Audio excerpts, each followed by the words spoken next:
So everyone who's participating tonight, welcome. My name is Morgan Hicks. I'm a graduate admissions advisor here at SUNY Plattsburgh. Tonight we are going to be discussing two of our programs, our clinical mental health counseling program and our school psychology program. A couple of things before we start. Throughout the presentation, you'll notice that there are QR codes on the slides. Feel free to use your phone and scan any of those QR codes, and they'll bring you to some relevant web pages from our website. And then another thing I wanted to mention is, as participants, your cameras are not on and we can't see you, but you can use the Q&A feature that's enabled to send in questions. I think if you don't see it right at the bottom of your Zoom page, you might have to click on more and look for it there, but the Q&A feature should be enabled so everybody can send us questions. And we will discuss both of the programs in the first half of the presentation, and then we'll have some time for Q&A, and then we'll discuss the admissions process and funding opportunities. So with us tonight, we have Dr. Lacey Charette and Dr. Paul Deal. Would you both like to introduce yourself? Dr. Charette, would you like to start? Sure. So I'm Dr. Charette. I've been with Plattsburgh for about 19 years and the director of the program for about that same amount of time. I teach the assessment classes in our program as well as supervise our interns.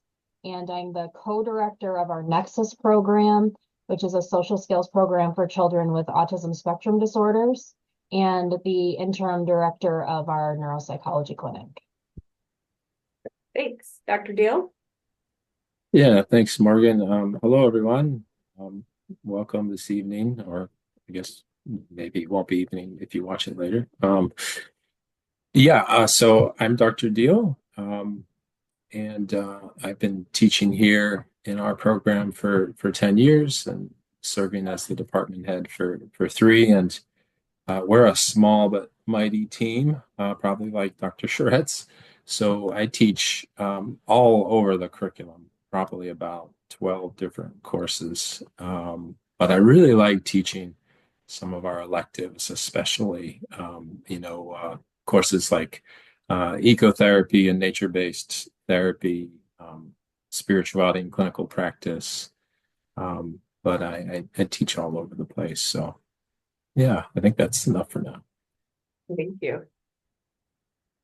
So we just wanted to share our graduate admissions staff with everybody. You've probably, if you are in the process of applying or if you've had an appointment, you've probably met with one of us. Carrie Woodward is our director. Michelle St. Ange is our assistant director. I'm the admissions advisor, and then Jordan Cortez is our graduate assistant, and Jordan is actually in the school psychology program in her second year. And so she has this semester, and then she does her year-long internship next year.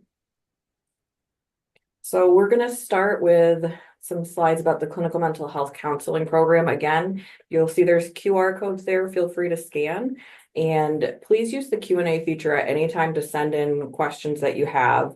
Send them in while you're thinking about them, and then we'll look at them about halfway through the presentation. But Dr. Deal, would you want to start with this one for us? Yeah, sure. Yeah, and please do send your questions or feel free to even reach out afterwards. You can find my contact information and my colleagues' contact information on our website.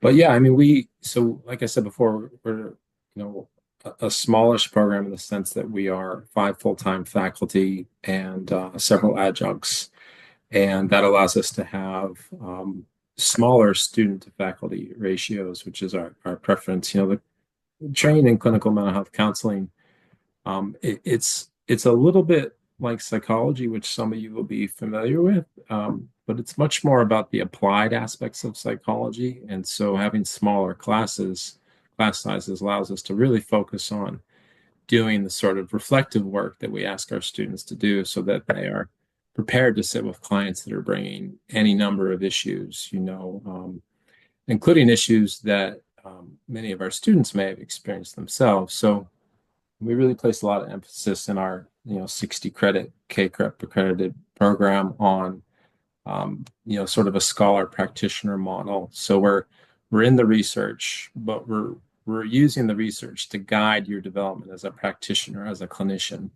And that's really the primary focus. And so there's a lot of reflection type assignments. We encourage our students to do their own psychotherapy as part of the process. The idea being if you really want to be able to show up and support someone else, you need to be relatively familiar with, what you're bringing to the table as a human being, as a counselor in terms of your own history and to have worked through some of that stuff, or at least be aware of it enough so that you can get out of your own way, so to speak. So we can offer that non-judgmental, supportive presence to our clients. And, as you can see here on the slide, our students, our graduating students who, by the way, probably 95% of them have jobs before they even graduate, work all over the place in the community. So community mental health counseling centers, hospitals, colleges, as you could see from the list. And then some of our students later on, after they complete their 3,000 hours of supervised counseling work, that's after you graduate, will go on to do private practice work as well. So yeah, I think I'll leave it there. You want to take a look at this one for us as well? Oh, sure. Yeah. So, I think what you can see here are some of the different examples of the types of specific foci that counselors may take. So, our program has trained you to become a licensed clinical mental health counselor, what you see at the top. But many of our students, for instance, do decide to specialize in what's called a dual diagnosis approach. So, supporting clients that have a history of substance abuse disorders or challenges. Some of our students really like to focus in on the process of guiding clients in terms of career and thinking about what makes work meaningful and helping them figure out how their unique strengths match with a specific career skill set. Um, some of our students, after they've been in the field for a while, will move into the role of becoming clinical directors. And so that's where you do a little bit more supervision.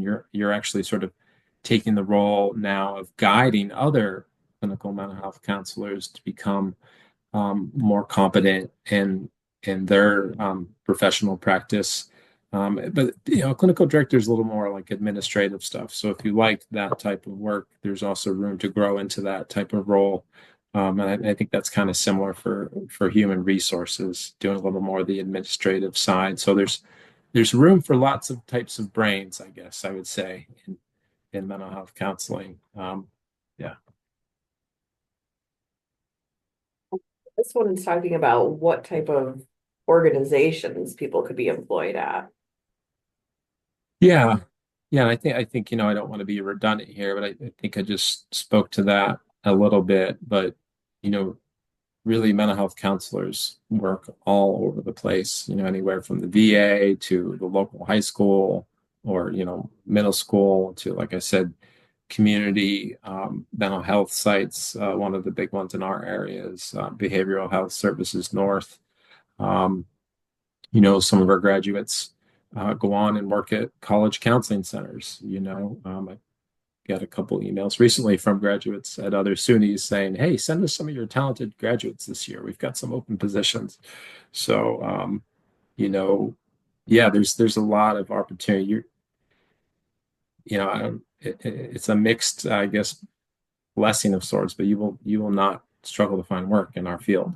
Um, Mental health counselors are needed everywhere right now. So. Okay, so now we're going to look more at the school psychologist and school psychology program. Dr. Charette, would you like to take over the next few slides? Sure. So our graduate program is a master's and certificate of advanced study. It's a 70 credit hour program and it's 3 years full time, 2 years of academics and 1 year of internship.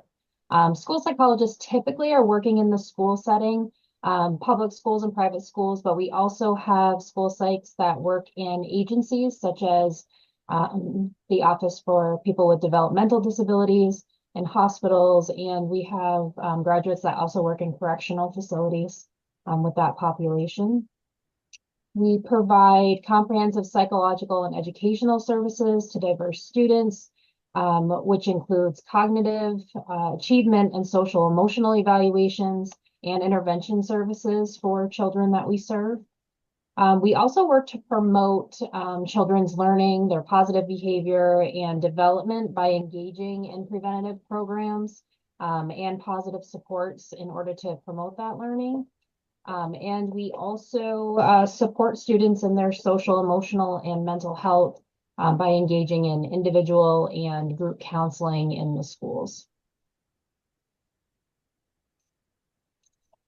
So a big part of our role is conducting assessments in the schools to identify specific learning disabilities, mental health concerns, and any other learning needs, as well as providing counseling services to students. We work with children individually and in groups, and so that could be through when we're conducting assessments, when we're engaging in counseling, or social skills instruction, as well as other service delivery. Another part of our position that a lot of people don't really think about is that we do collaborate a lot with adults. So you can love working with children, but you also have to be able to communicate well with the adults that work with the kids in school as well. So we are working with parents, we're working with teachers and administrators. We're consulting with all of the adults to support the kids' success in school.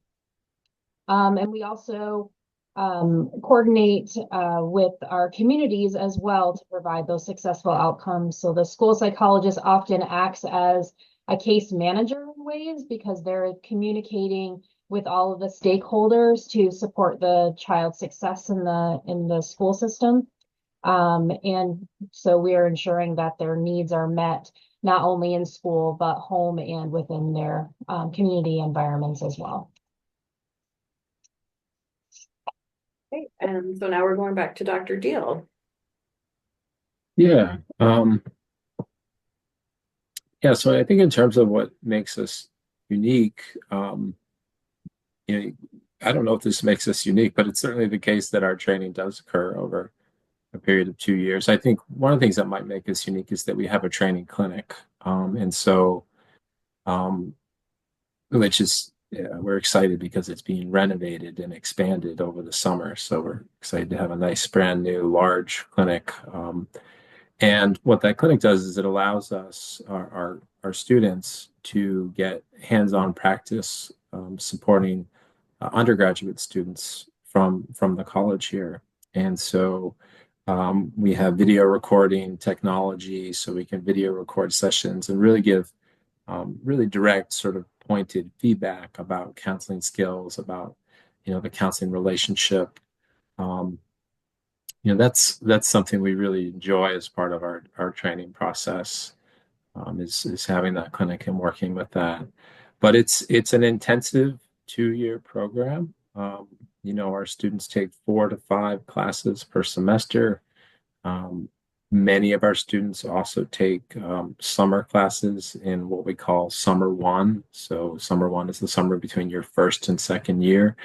That can lighten the load for your second year a little bit, which has some advantages when you get to the internship in your final semester, because internship is about 35, sometimes as much as 40-hour commitment per week.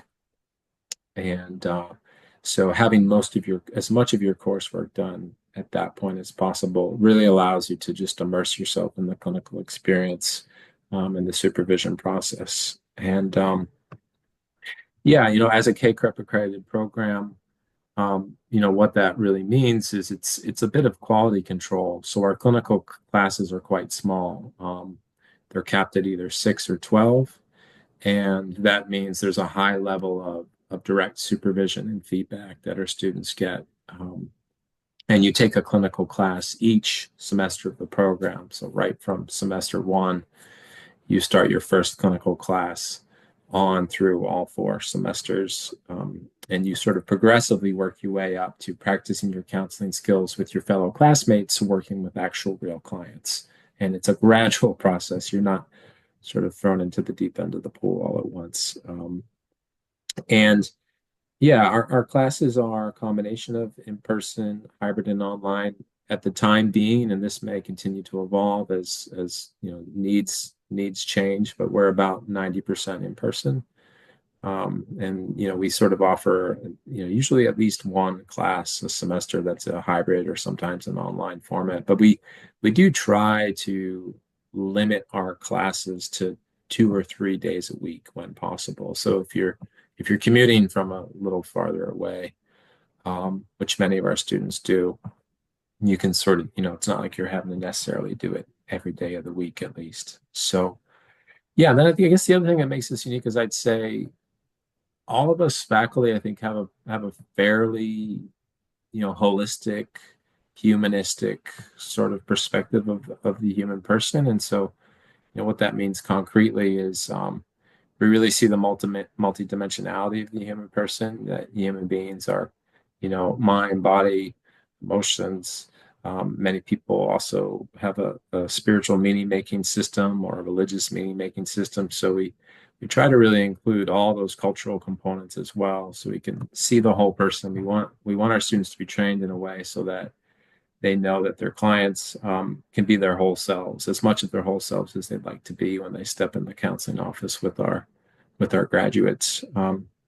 And that sort of holistic approach means we offer courses like creative arts therapy, or again spirituality and clinical practice, or sort of ecotherapy type coursework, or positive psychology. So we're trying to balance out looking at the all the things that go awry with us as human beings, but really from a strengths-based perspective, where we can focus on what is what does human health and human flourishing and human happiness also look like. And we rely on some sort of mindfulness-based training as well, because one of the things the research is showing is that counselors who can develop a relationship with their mind, they can train their mind in the same way you might train your body in the gym, tend to have less burnout, tend to go a little bit farther in the field, and um, have higher job satisfaction in some cases as well. So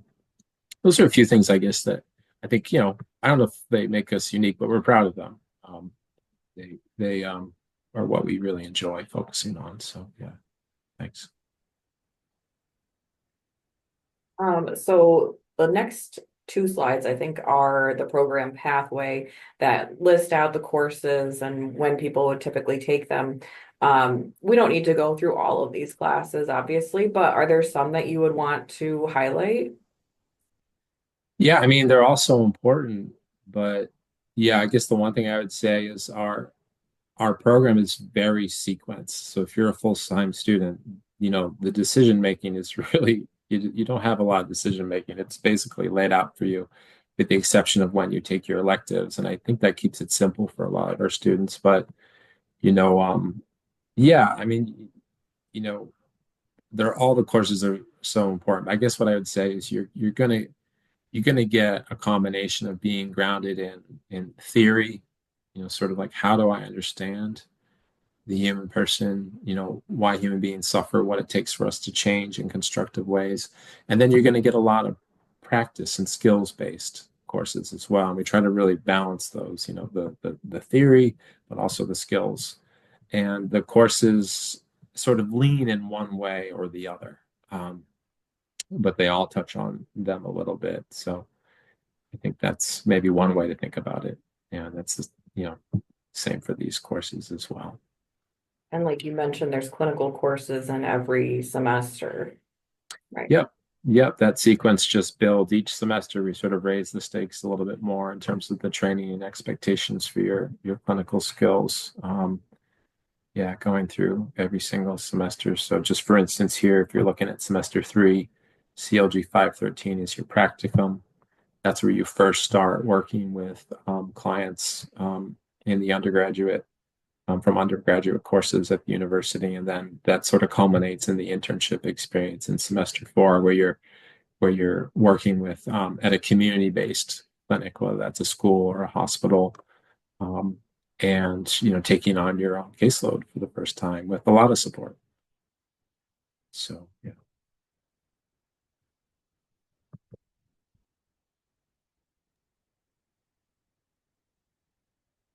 And So Morgan, I think you're on mute. Sorry, I am. I did mute because my office phone keeps ringing.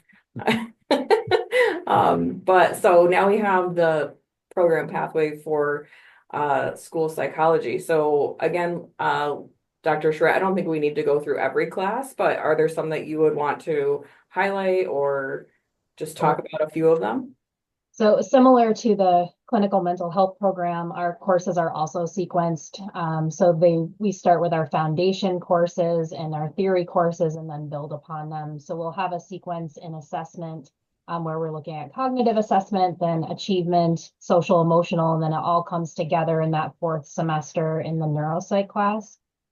We also have a sequence of counseling courses that the students can take. And we also have a sequence of intervention and consultation courses as well. So it's meant to build upon each semester. You'll also notice in the first semester, students start a practicum right away in a local public school. So they're earning practicum hours as soon as they arrive. And we work to place each student in a school prior to them coming. So we start working on that in the spring. So the placements are ready to go in the fall. And I'll talk more about those specific field placements, I think, in a couple slides.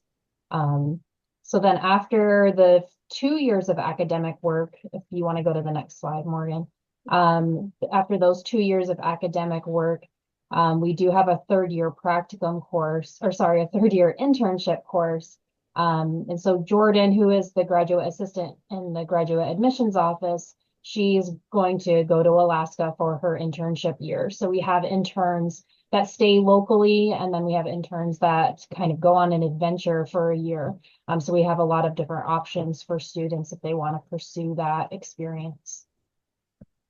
Great. Yeah, I just found that out earlier today that that's where Jordan's going, so I'm very excited to talk to her about that. Okay, so then field experience, you've talked about it a little bit, Dr. Deal, but do you have some more insights that you want to give us about the field experience part of the program? Yeah, sure. I mean, I guess just in terms of like quantitative measures, you can see here that the practicum field experience is 150 hours, so that's in your third semester. Um, and those hours will be split between working with students on campus in our Ward Hall clinic and then doing 1 day a week at a community-based site, at your internship site that's in the community. And then when you move into internship, um, unless you're an intern in our campus clinic, you will do the entire 600 hours at your community-based site. And that's where I was talking about the intensive, 35 to 40 hours a week. We do have the ability to offer a winter sort of internship. We've started doing that for some of our students who want to get a jump start on their hours. That allows them to collect. It's a three week 1 credit course offered in the winter where students can do, up to 120, 130 hours. So when they're going into their fourth semester, that changes that 600 sometimes to 500 or 470 hours, which makes it a little more manageable for our students. But I think, the in, the internship, as I said before, is really the culmination of your program. So you're fully immersed in your site. You're learning all their policies and procedures. You're learning their safety protocols. You're building relationships with the other counselors there. You're getting guidance from your clinical supervisor, who's the person you're doing 1 hour of clinical supervision with per week. You're also meeting with us as faculty in a group supervision course, which is, typically around like 10 students. Um, and really, yeah, it's the the part of it's sort of what you're doing all the work to get to, I guess, in some ways, is to get this experience of really sitting in the room and supporting clients and helping them work towards their goals. So it's a rigorous process, um, but I think that's a good thing overall. I think our students go through that process feeling like they learned a lot. Um, and let's just say that self-care is really important. Talk a lot about that. How do you develop a real self-care program where you're not just talking about this word in a theoretical way, but you're learning how to practice it on a regular basis, whether that's playing with your animals or taking walks or doing yoga or meditation or dance or whatever, music, finding something that helps you decompress is really important during the field experience. So I'm not trying to scare you. It just, you know, but it's the real thing. You want to develop habits during graduate school that are going to be conducive to you going into the field and having the resiliency to, stay an effective clinician. So we try to, support our students with that while they're in the program as well. And then our school psychology field experience. Dr. Charette, would you like to talk more about that? Oh, you're muted. So we do start our practicum placements in the local public schools right away, and you do 120 hours of practicum for the first 3 semesters, and then in the fourth semester you bump that up to 240 hours. So prior to going to internship, you've already had at least 600 hours of practical experience. Some students do choose to do more because they really enjoy working in the schools. So during this practicum time, you're really integrating or applying what you've learned in the classroom in that school setting, and while you're being supervised by a certified school psychologist. We also offer experience in our Center for Neurobehavioral Health. So our center houses many clinics, but the two most associated with our program are the Neuropsychology Clinic and Psychoeducational Services and the Nexus program. Our facility is, I think it's about 7 years old now, so it's fairly new. It's beautiful, has really state-of-the-art recording equipment that we're able to provide live supervision to students working with children in the clinic. In that fourth semester during that neuropsych class, we conduct an assessment on a client from beginning to end. So it really gives you a good practice conducting assessments and developing interventions that can help the individual in their education and in their home environment as well. And so we also have the Nexus program, which is a Saturday program for children and adolescents with autism spectrum disorders. We have graduate students and undergraduate students that staff this program and work individually with children with autism or in small groups. So you may run a small social skills group, or you may work one-on-one with a child, helping them learn a specific skill. So it might be initiating a conversation, or how to leave a conversation, or how to ask a question. And so it's a really great program for our community, but also our students get really good training. We also have, after those 2 years, during their internship year, students are eligible for those internships across the country. I would say most students do stay kind of on the East Coast, but this year we have someone in Colorado. I mentioned we have someone in Alaska this year. We had someone in Alaska a couple years ago who decided to stay another year. So most people once they go there, they like to stay. But I would say the majority stay in New York State, but you can apply to other programs or other internships as well. I think that's all I have for that, Morgan. Great. Okay, so I feel like we've kind of talked about this a little bit, but Dr. Deal, what are some of the things about the program that are going to help prepare people to go into the workforce? Yeah, I mean, I think really the primary thing is the clinical sequence, you know, combined with all the theoretical preparation and foundational knowledge you're going to develop. Um, the clinical sequence is going to help you develop those skills and build your confidence as a clinician. Um, there's always going to be surprises in this profession. There's always going to be a new client that's going to stretch you in some way, but I think for the most part, you'll see quite a lot by the time you've graduated. You'll have seen clients from a lot of different walks of life, different ages, different types of struggles and difficulties. I think in addition to that, a handful of our students do go on to do PhD work, and so there's the opportunities.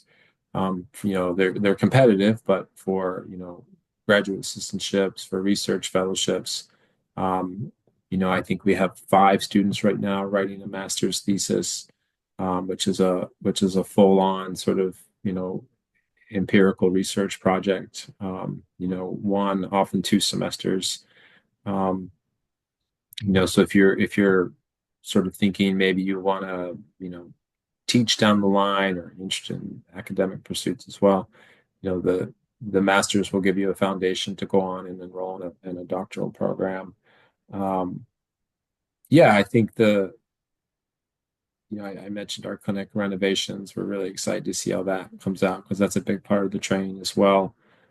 Um, yeah, just in those other last 3 points, you can sort of see that our students are hired before they graduate often. And yeah, sometimes they take those opportunities, but there's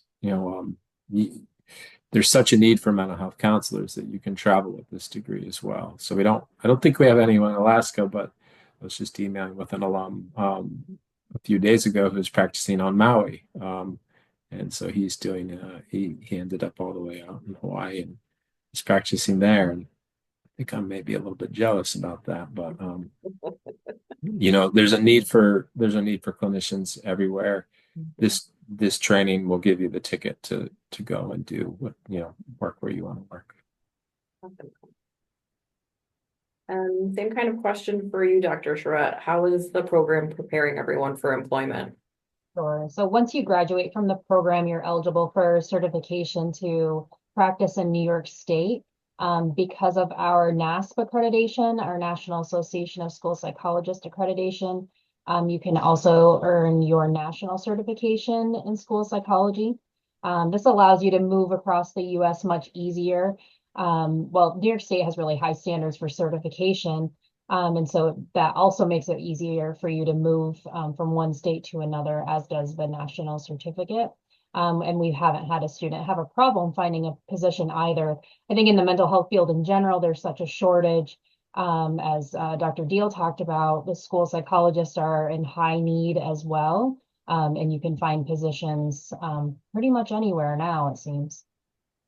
So if you are looking to work out of state, you would just want to check with that state education department to see if there are any other requirements.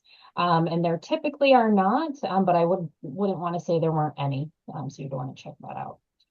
We do also have a high employment rate similar to clinical mental health. Our students are sometimes hired right at their internship site for the following year because of the shortage. Or they are applying for positions and getting hired right away. So it is also a really, sought after field here. Okay, so we haven't had any questions come through, so I'll just remind people that you can use the Q&A feature to send any questions. But we will move on to the admissions application and funding opportunities that we have here. And we'll also talk about dates and deadlines for all of those things. But please send any questions through either for Dr. Deal, Dr. Charette, or myself, and we can get to those at the end of the session as well. So to apply to both of these programs, you would go right to our website. The admissions application is found on our How to Apply page. You create a login and you fill out the application. After you submit it, then you would submit your additional documents. And those would include a statement of purpose and a resume. You would also request all of your college transcripts be sent to us. Typically, you just contact the registrar's office at your college and request that they be sent electronically. If you're a SUNY Plattsburgh undergrad, we will get them ourselves from the registrar's office. Both programs also require 3 letters of recommendation. For that, you're going to name your recommenders right on the application, and they will get an email prompt asking them to submit their letters. So you don't have to get them and then send them to us. They will send them directly to us. Both of the programs have a faculty interview as part of the application process. Typically, the school psychology interview day is in person, and the clinical mental health counseling interview day is via Zoom. So after the faculty have a chance to review applications, you'll be invited to interview day if they want to have you move forward in the application process. And these are some of the additional requirements for each program. You can see that school psychology has some specific courses that are required during your undergraduate studies. Clinical mental health counseling also has some prerequisites. Theirs are a little more open in terms of what they're looking for. So just be sure if you're planning to apply that you have the necessary prerequisites. And if you don't have them yet, you might be able to fit them in your schedule if you're still in school. So that's something to think about as well. Do either of you want to mention anything about the prerequisites for your programs? I would just emphasize, clinical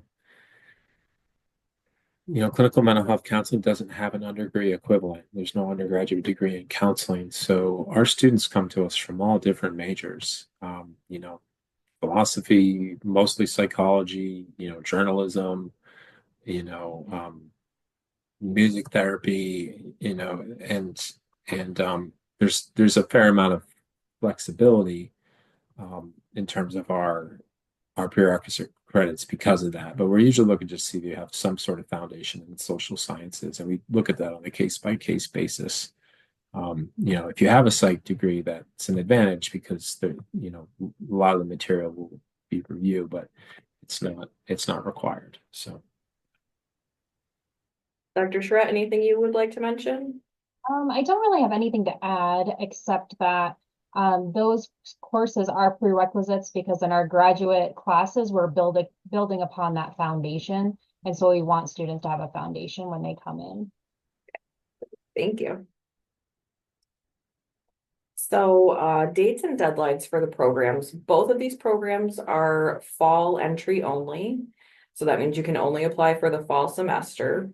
They are both hosted on our main campus in person. As Dr. Deal said, there might be an online class, but generally speaking, it's an in-person program at our main campus in Plattsburgh.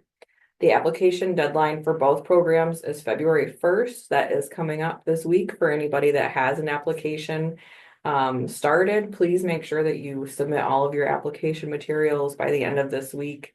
The first is Saturday, so it's coming up soon. But if anybody who's on today has questions about their application, please feel free to reach out to the graduate admissions office. We can definitely help you with any questions that you have about your materials or, if everything's submitted or anything like that. So these are a breakdown of the costs for graduate school. So as you can see, it depends on if you're a New York State resident or an out-of-state resident, and also if you plan to live on campus or off. There is campus housing available for graduate students. There's a few different options on campus. There's housing in Kent Hall, and De Friedenberg now has a floor that's just for graduate students. So there's definitely space available if you would like to live on campus. And there's also a lot of off-campus housing in the local area as well. So FAFSAs, we encourage everyone to complete a FAFSA. When you move on to graduate school, you no longer use your parents' information on your FAFSA. It would just be your own. If you're married, your spouse would be on there as well. But we encourage you to do this because if you're going to take out federal loans, you would have to have a FAFSA complete. If you were considering doing a work-study fellowship, you'd have to have your FAFSA complete to determine your eligibility for that. So it's always a good idea to complete a FAFSA. So this is the first funding opportunity that I'm going to go over is our graduate assistantship program. You have to be a full-time student to do this program. And it's essentially a position on campus where you work 10 or 20 hours per week, depending on the position.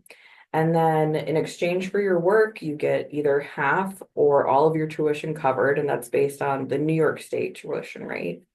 And you also get a stipend as well that varies from $3,000 to $10,000 for the year, depending on the position.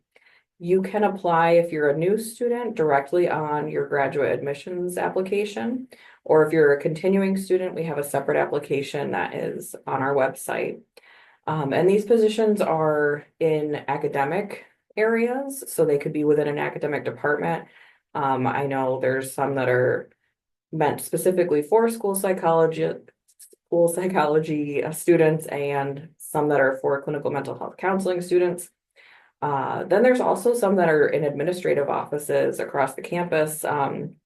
We have one in our office. The Learning Center offers one. The Accessibility Resources Office has some assistantships as well. So there's a variety that you could apply for, and it's a really great program if you're seeking out some funding. And then the next one is the Graduate Fellowship Program. There are several of these listed on our website as well. So these are funded through work study. So you do have to be eligible for federal work study. That's again another reason why you would complete the FAFSA. So these are part-time positions in academic areas. You might be doing some research, you might be doing a TA type position or paraprofessional. As you can see, you can work 20 hours per week during fall and spring, and you can work 29 hours per week in the winter and summer term. These positions pay $20 an hour, and you can earn up to $12,000 per year. And the application for this is on our website, and it is due February 15th, so that one is coming up soon. And then another source of funding, if you're in the area, is the campus housing and community living positions. So if you have worked in a residence hall already as an undergraduate student, you could continue to do that as a graduate student. You would want to apply through the Office of Campus Housing and Community Living. You would be providing programming services within the residence halls, and in exchange, you get a free single room and a discounted meal plan. So that's a great way to avoid having to pay rent for the semester or pay for campus housing if you're, up for doing that sort of work. And then the QR code is there if you want to check that out as well.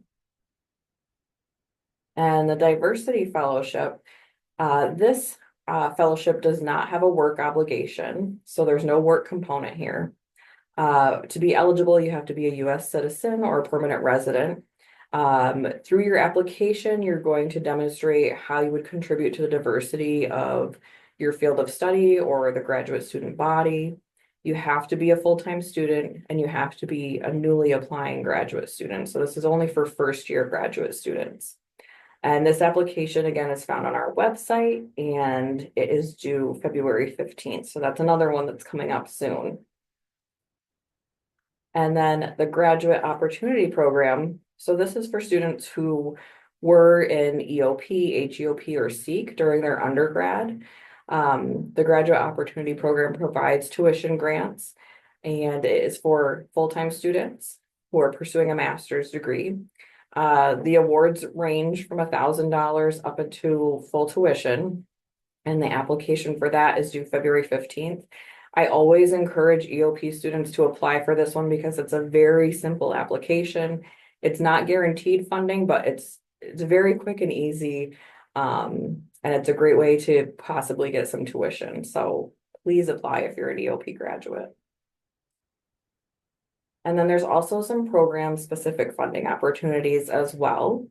So for both programs, these are listed on our website as well, and you can find links to more information. But these are either offered through New York State, through SUNY, or through outside organizations. So we always encourage you to look for funding that could potentially come from outside sources as well.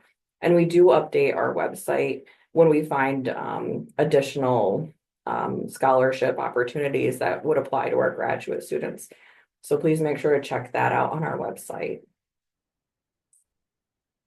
And that is pretty much it. I still don't have any questions that have come through, which I'm surprised because normally we get a few questions, and we had 30 people in here at one point. So that's our last slide for the evening.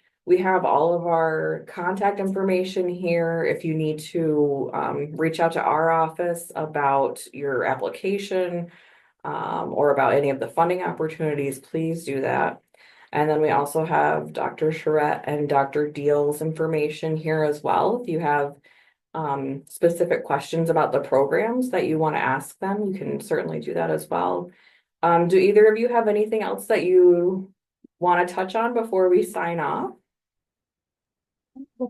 Thank you for attending, and if you have any questions, feel free to reach out. Yeah, same here. Great, thank you. And thank you everyone for attending.